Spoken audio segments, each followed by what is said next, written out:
Hi hello ನಮಸ್ತೆ ಎಲ್ಲರಿಗೂ welcome to our channel. ಯುವನಿಧಿಯ ಫಲಾನುಭವಿಗಳಿಗೆ ಒಂದು ಬಿಗ್ ಬ್ರೇಕಿಂಗ್ ನ್ಯೂಸ್ ಅಂತಲೇ ಹೇಳ್ಬೋದು.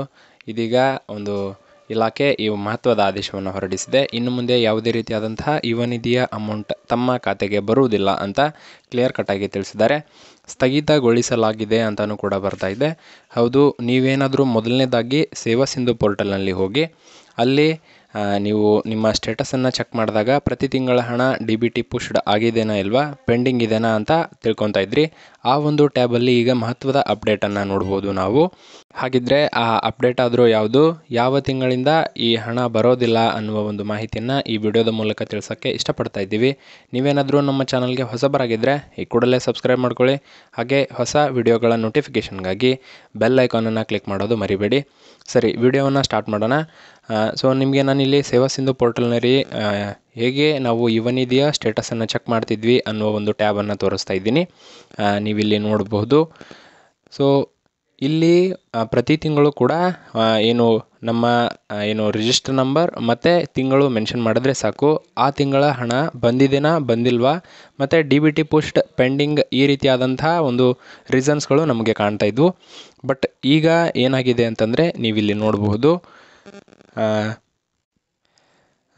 ಈಗಾಗಲೇ ಯಾರ್ಯಾರು 6 ತಿಂಗಳ ಒಂದು ಯುವನಿಧಿಯ ಹಣವನ್ನು ಪಡೆದಿದ್ದೀರಿ ಅವರು ಇನ್ನು ಮುಂದೆ ಹಣ ಪಡಿಬೇಕಂತಂದರೆ ಅವರು ಕಡ್ಡಾಯವಾಗಿ ಕೌಶಲ್ಯ ಕರ್ನಾಟಕ ಒಂದು ವೆಬ್ಸೈಟಲ್ಲಿ ನೀವು ಲಾಗಿನ್ ಆಗಬೇಕು.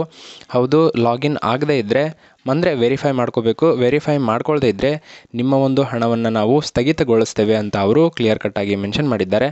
ಸೊ ಹಾಗಿದ್ದರೆ ಏನಿದು ಹೊಸ ವಿಚಾರ ಅಂತಂದರೆ, ಸುಮಾರು 4,000ಕ್ಕಿಂತಲೂ ಅಧಿಕ ಯುವನಿಧಿಯ ಫಲಾನುಭವಿಗಳಿಗೆ ಹಣ ಬರ್ತಾ ಇದೆ. ಸರ್ಕಾರ ಏನು ಮಾಡ್ತಾ ಇದೆ ಅಂದರೆ ಈ ಒಂದು ಫಲಾನುಭವಿಗಳಿಗೆ ಉದ್ಯೋಗವನ್ನು ನೀಡುವಂತಹ ಕಾರ್ಯಕ್ರಮವನ್ನು ಹಮ್ಮಿಕೊಳ್ತಾ ಇದ್ದು, ಅದರ ಮೂಲಕ ಕೌಶಲ್ಯ ಕರ್ನಾಟಕದ ಒಂದು ವೆಬ್ಸೈಟ್ನಲ್ಲಿ ನೀವು ಲಾಗಿನ್ ಮಾಡ್ಕೋಬೇಕಾಗುತ್ತೆ. ಅಲ್ಲಿ ಸುಮಾರು 1,000ಕ್ಕೂ ಹೆಚ್ಚು ಸ್ಕಿಲ್ಸ್ಗಳನ್ನು ಅವರು ತರಬೇತಿಯನ್ನು ನೀಡ್ತಾರೆ. ಸೊ ಈ ಒಂದು ಕಾರ್ಯಕ್ರಮಕ್ಕೆ ಇಲ್ಲಿವರೆಗೂ ಕೂಡ ಕರೆ ಮಾಡಿ ಅವರು ಕಾಂಟ್ಯಾಕ್ಟ್ ಮಾಡಿದಾಗಲೂ ಕೂಡ ಬರೀ 44 ಜನ ಅಭ್ಯರ್ಥಿಗಳು ಅಂದರೆ ಈ ಯುವನಿಧಿಯ ಫಲಾನುಭವಿಗಳು ತರಬೇತಿಯನ್ನು ಪಡೆದಿದ್ದಾರೆ. ಸೊ ಇದರಿಂದ ನೊಂದಂತಹ ಒಂದು ಕೌಶಲ್ಯ ಕರ್ನಾಟಕದ ತರಬೇತಿದಾರರು ಅವರು ಸರ್ಕಾರಕ್ಕೆ ಮನವಿಯನ್ನು ಸಲ್ಲಿಸಿದ್ದಾರೆ.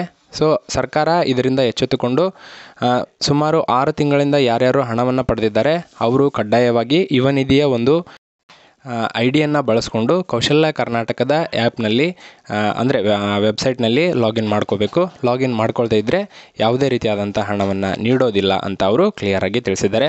ಹಾಗಿದ್ದರೆ ಈ ಒಂದು ಅಪ್ಡೇಟ್ನಲ್ಲಿ ಯಾವ್ಯಾವ ಮಹತ್ವದ ಬದಲಾವಣೆಗಳನ್ನು ನಾವು ಮುಂದೆ ನೋಡ್ತೀವಿ ಮತ್ತು ಹೇಗೆ ಕೌಶಲ್ಯ ಕರ್ನಾಟಕ ಒಂದು ವೆಬ್ಸೈಟ್ನಲ್ಲಿ ಯಾವ ರೀತಿ ವೆರಿಫೈ ಮಾಡ್ಕೋಬೇಕು ಅನ್ನುವ ಕಂಪ್ಲೀಟ್ ಆದಂಥ ಮಾಹಿತಿಯನ್ನು ಮುಂದಿನ ವಿಡಿಯೋದಲ್ಲಿ ತಿಳಿಸ್ಕೊಡ್ತೀನಿ. ನಿಮಗೇನಾದರೂ ಡೌಟ್ಸ್ಗಳಿದ್ದರೆ ಕಮೆಂಟ್ ಸೆಕ್ಷನ್ನಲ್ಲಿ ನಿಮ್ಮ ಒಂದು ಅಭಿಪ್ರಾಯವನ್ನು ತಿಳಿಸ್ಬೋದು. ರಿಪ್ಲೈ ಕೂಡ ನಾವು ಮಾಡ್ತೀವಿ. ಸೊ ಇನ್ನೇನಾದರೂ ನಿಮಗೆ ಹೊಸ ಒಂದು ಯುವನಿಧಿಗೆ ಅರ್ಜಿಯನ್ನು ಹೇಗೆ ಸಲ್ಲಿಸಬೇಕು ಅನ್ನುವ ಒಂದು ಮಾಹಿತಿ ಬೇಕು ಅಂತಂದರೆ ಅದನ್ನು ಕೂಡ ಅದರ ಮೂಲಕ ತಿಳಿಸ್ಬೋದು. ಸೊ ಇದೊಂದು ಮಾಹಿತಿ ಈ ವಿಡಿಯೋದ ಮೂಲಕ ತಿಳಿಸೋಕ್ಕೆ ಇಷ್ಟಪಡ್ತಾ ಇದ್ದೀವಿ. ಸೊ ಇದೊಂದು ಬಿಗ್ ಬ್ರೇಕಿಂಗ್ ನ್ಯೂಸ್ ಆಗಿದೆ. ಸೊ ಆದಷ್ಟು ಬೇಗ ಎಲ್ಲರೂ ಕೌಶಲ್ಯ ಕರ್ನಾಟಕ ಒಂದು ವೆಬ್ಸೈಟ್ನಲ್ಲಿ ತಮ್ಮ ರಿಜಿಸ್ಟರ್ ಮಾಡಿಕೊಂಡು ವೆರಿಫೈ ಮಾಡ್ಕೋಬೇಕು. ಇಲ್ಲದೇ ಇದ್ದರೆ ಯಾವುದೇ ರೀತಿಯಾದಂಥ ಹಣ ಬರೋದಿಲ್ಲ. ಸೊ ವಿಡಿಯೋವನ್ನು ನೋಡಿದ್ದಕ್ಕಾಗಿ ತುಂಬಾ ಧನ್ಯವಾದಗಳು.